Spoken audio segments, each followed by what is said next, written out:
और 90 साल का भी जवान हो सकता है, 20 साल का भी वृद्ध हो सकता है। जवानी का कोई शब्द नहीं है, 20 से 40 की जवानी होती है।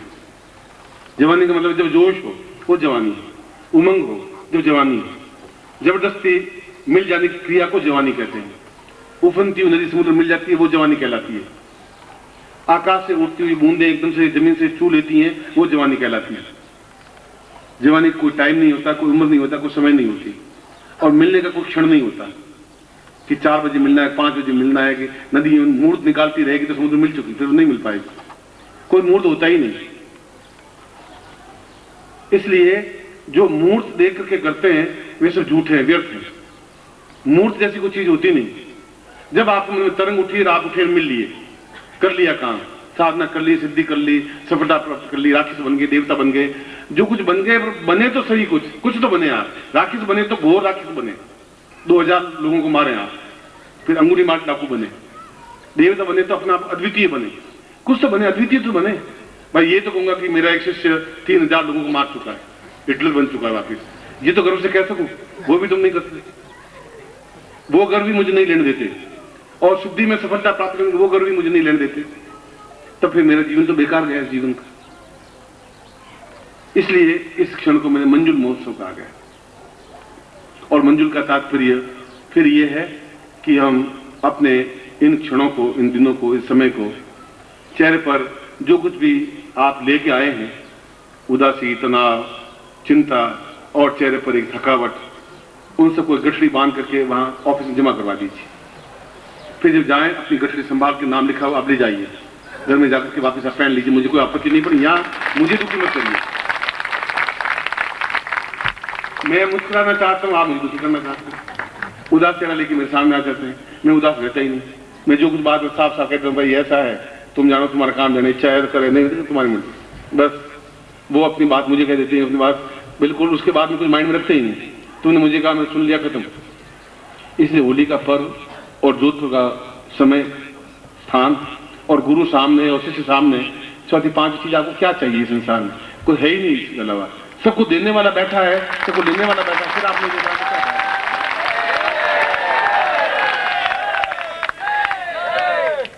समझ लेंगे तो 2 लाइनें ही बहुत हैं, नहीं समझेंगे तो मैं जिंदगी भर आपके सामने चीखता चिल्लाता रहूं, तब भी कुछ नहीं हो पाएगा।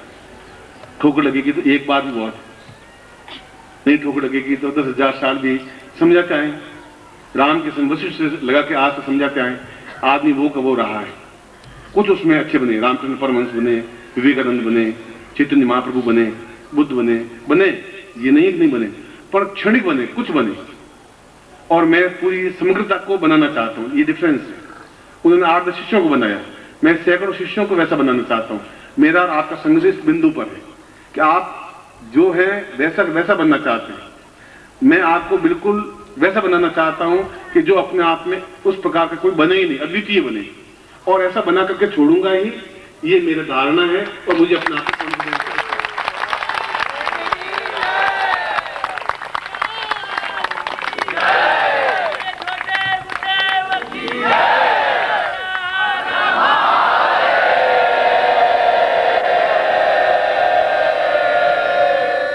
इस क्षण से हम परिवर्तित होंगे, और तभी मैं आपको साधना करा पाऊंगा, वे साधना करा पाऊंगा। तो ये तांत्रिक दिवस कहलाते हैं, ये पूर्णता के दिवस कहलाते हैं, ये संपूर्णता के दिवस कहलाते हैं। और प्रत्येक योगी, प्रत्येक यति, प्रत्येक सन्यासी अगर है, वो प्रत्येक गुरु यदि सही है, तो पूरी रात साधनाओं में व्यतीत करता है, एक क्षण भी सोता नहीं है। दिन को तो क्रियाकलाप करता है, गुरु है तो शिष्यों को मिलेगा, काम करेगा, तो पूरी रात साधना में व्यतीत करता है कि ये दिन वापस साल भर बाद मिल पाएंगे। और ये दिन एक और महत्वपूर्ण है कि अभी 1 महीने में पहले सूर्य ग्रहण आया था, जो यहाँ दिखाई नहीं दिया, मगर सूर्य ग्रहण था बनारस शिविर के समय। और 14 तारीख को, 13 तारीख को, 13 तारीख को चंद्र ग्रहण है। इस सूर्य ग्रहण और चंद्र ग्रहण के बीच के समय में हम साधना कर रहे हैं। ये साधनाएं और ये समय अपने आप में कितना उथल पुथल भरा है। आपने अखबार पढ़े होंगे, कितनी हत्याएं हुई, कितने लूट मार हुए, कितने बूथ लूटे गए, कितनी गोलियां चली, कितने हुड़दंग मचे, कितना देश एकदम से किनारे आके खड़ा हो गया। इस महीने भर में कितना उथल पुथल हो गया, आप देखिए, केवल 1 महीने में हुआ। जो राजा नहीं थे वो गरीब बन गए, जो गरीब थे वो कुर्सी पे जाके बैठ गए, कुर्सी पे बैठे तो कुर्सी नहीं, गोलियां चली तो भयंकर गोलियां चली, बम चले तो बम से बम फूट गए, या कोई बम फूटा, एक भी क्षण ऐसा नहीं बीता जहां विनाश नहीं हुआ। इन दो ग्रहण के बीच में ये पूरा समय ऐसा व्यतीत हुआ, और वैसा ही जहर हमारे अंदर भी खुला। उन्होंने कहा कि हमें वोट दीजिए, उनका कि हम ऐसे हैं, हमारे मन में वितृष्णा रही, न ये भला कर पाए न ये भला कर पाए। आज भी स्थिति ये है कि न ये पार्टी सत्ता पे बैठ सकती है, न ये पार्टी बैठ सकती है, न वो राज्य कर सकती है, न ये राज्य कर सकती है, और हमारे ऊपर 5,000 करोड़ का और कर्जा लग गया जो आपके टैक्स लग जाएंगे। फिर इतना संक्रमण काल, ये आप देखें आंख खोल के देश को तो देखिए कि महीने भर में कितनी उथल पुथल हो गई। जितनी उथल पुथल वहां हुई उतनी आकाश में भी हुई होगी, सूर्य और ग्रहण के बीच में। सारे ग्रह नक्षत्र अपने आप में एक डावाडोल से हो गए, और इस डावाडोल की स्थिति में हमारा मन भी बहुत अधिक डावाडोल रहा। कोई काम चाहते हुए भी नहीं कर पाए, जो होना चाहिए वो भी नहीं हो पाया, लड़ाई झगड़े हुए, मन में विषाद आया, तकलीफें हुई, परेशानी आई, जो बाधा नहीं आनी चाहिए वो सब आई। इसलिए इन दो ग्रहण के बीच का समय अनुकूल भी लाया जा सकता है। बंदूक चलाने वाला आपका शत्रु भी हो सकता है, और वही बंदूक चलाने वाला आपका अंगरक्षक भी हो सकता है। आप उसको कैसा डालते हैं ये आप पे डिपेंड है। वो आपकी रक्षा भी कर सकता है, वो आपको मार भी सकता है।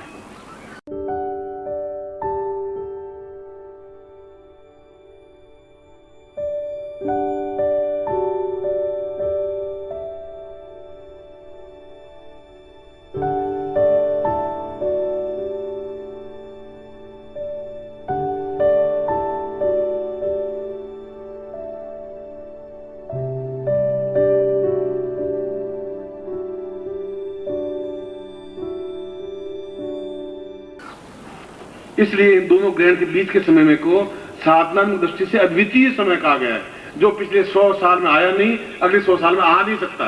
ऐसा ये समय है जो आपके पास 2 दिन और बाकी है सूर्य चंद्र ग्रहण के बीच में। मैंने आपको पूरे देश का उदाहरण देकर समझाया है, यही नहीं, आप अमेरिका में देख लीजिए कि उस स्कैंडल में वहां जो राष्ट्रपति उलझ गए और उनकी सारी चरित्र, उनकी छवि पकड़ कर रखी बैठे, वो उलझ गई।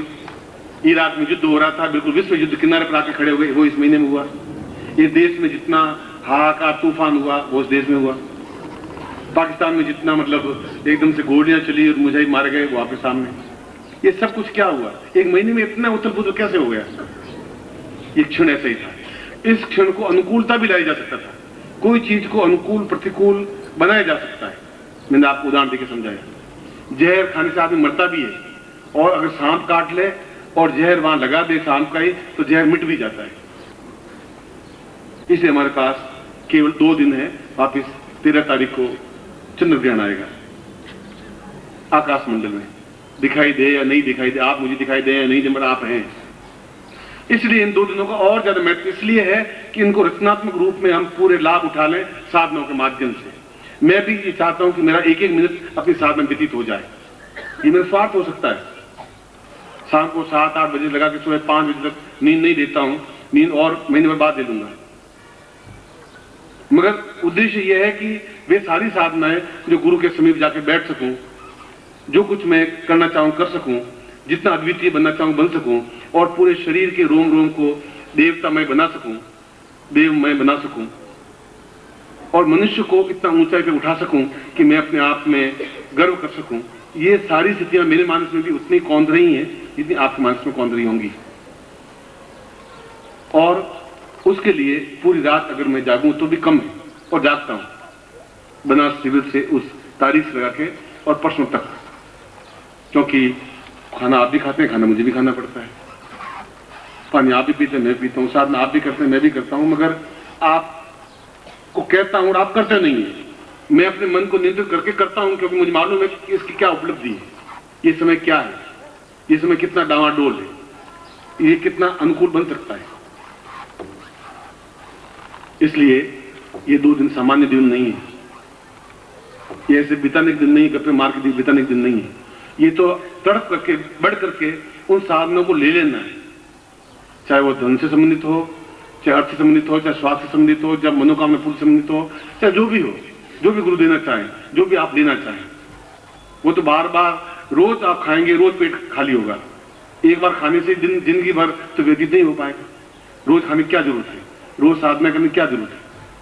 किया, दिन भर आपने झूठ बोला, गलती की, अच्छा किया, बुरा किया, वो साधना का 70% तो खत्म हो गया, फिर वापस आपको करनी पड़ेगी। मगर एक क्षण तो ऐसा आएगा ही जब आप वापस उस ऊंचे पे पहुंच जाएंगे जहां पहुंचना चाहते हैं, क्योंकि आप मनुष्य हैं और ये बहुत बड़ी उपलब्धि है। मनुष्य बनना सामान्य बात नहीं है। मनुष्य बनने के बावजूद भी गुरु मिलना सामान्य बात नहीं है। गुरु मनुष्य बनने के बाद में ऐसा समय मिलना मामूली बात नहीं है। तीनों उपलब्धियां आपके सामने हैं, तीनों उपलब्धियों का आप लाभ उठाएं तो ये दिन आपके लिए सार्थक हो सकेंगे और मेरे लिए बहुत प्रसन्नता अल्लाह की दे हो सकेंगे। ये प्रसन्नता है, ये आह्लाद है, ये खुशी है जब आप सफलता पाते।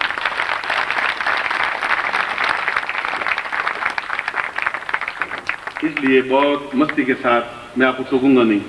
आप कोई गलत काम तो करेंगे नहीं, उत्पात करेंगे नहीं, मगर शालीनता के साथ जितनी हंसी खुशी विनोद मस्ती आनंद लेना चाहें मैं आपके साथ हूं हर क्षण। चाहे साधना को बीच में छोड़ना पड़े छोड़ दूंगा, आधे घंटा आपके साथ आपको 1 बजे बैठूंगा, मगर आपके चेहरे पर खुशियां लाने की कोशिश करूंगा और वह को देने की कोशिश करूंगा जो आज तक आपको प्राप्त नहीं हुई। क्योंकि दिन सूर्य और चंद्र 2 ही ग्रह हैं जो प्रत्यक्ष देवता है। बाकी इंद्र को आपने देखा नहीं, मैंने भी नहीं देखा। कई देवता ऐसे, विष्णु को शायद आपने नहीं देखा, मैंने भी शायद नहीं देखा होगा। शंकर को आपने नहीं देखा, मैंने भी नहीं देखा, मगर सूर्य को मैंने भी देखा, आपने भी देखा है। चंद्रमा को आपने भी देखा, मैंने भी देखा है।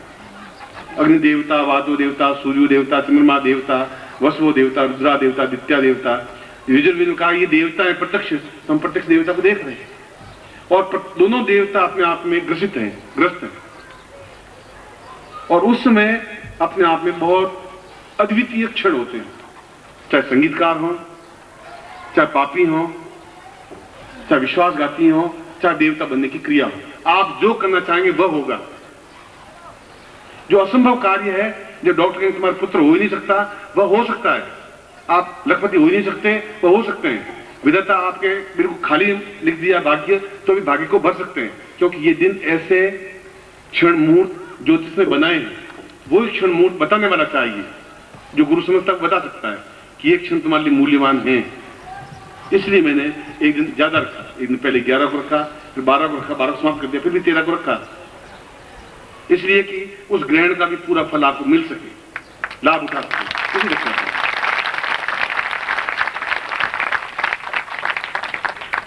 अभी पता नहीं लग रहा, पीछे के देखो अभी तक ट्रेलिंग कर रहे हैं।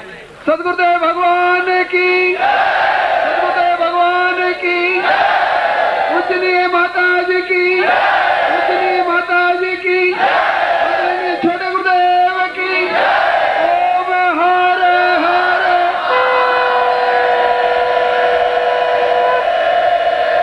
ओम हर हर,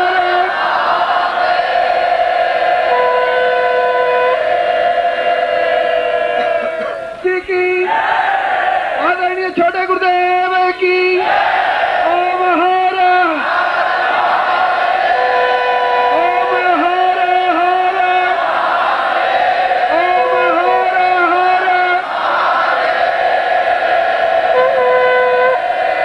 आदरणीय गुरुदेव जी, यूं आप सब साधक है, मैं ये नहीं कह रहा हूं, पर साधक बनता है त्याग की पृष्ठभूमि पर, स्वार्थ की पृष्ठभूमि पर साधक नहीं बन सकता। घर बार छोड़ता है तो साधक बनता है, मोह छोड़ता है तो साधक बनता है, मन की गलत वृत्तियों को छोड़ता है तो साधक बनता है। इसलिए साधक का तात्पर्य है कि जो अनुरक्ति प्रदान करता है और उस प्रकार की दीक्षा या उस प्रकार का प्रयोग केवल उस दिन एक प्रयोग एक दीक्षा ही होगी और उस दिन केवल उनको ही होगी जो साधक होंगे, जिनके कार्ड लगे हुए होंगे। इसलिए बाकी लोग फिर निराश नहीं होंगे। गुरु जी इतना महत्वपूर्ण क्षण 100 साल में आया और हम वंचित रह गए। मैं आपको पहले से ही इसलिए कह रहा हूं कि प्रत्येक रात्रि को तो एक निःशुल्क प्रयोग करवाऊंगा ही, जो भी साधक होंगे उस दिन विशेष रूप से दीक्षा और प्रयोग दोनों करवाऊंगा। इसलिए आप में से अधिकांश लोगों को ये होना चाहिए।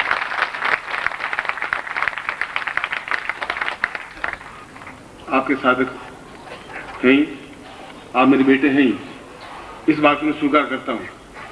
मगर आप कमाते हैं या नहीं कमाते हैं, या सपूत हैं कपूत हैं, तो पूत जरूर है, चाहे कपूत हो चाहे सपूत हो, पूत तो है, इसमें मुझे कोई आश्चर्य नहीं है। मगर मैंने कहा कि 2 दिन आप मेरी आज्ञा मानिए और 363 दिन मैं आपकी आज्ञा मानूंगा।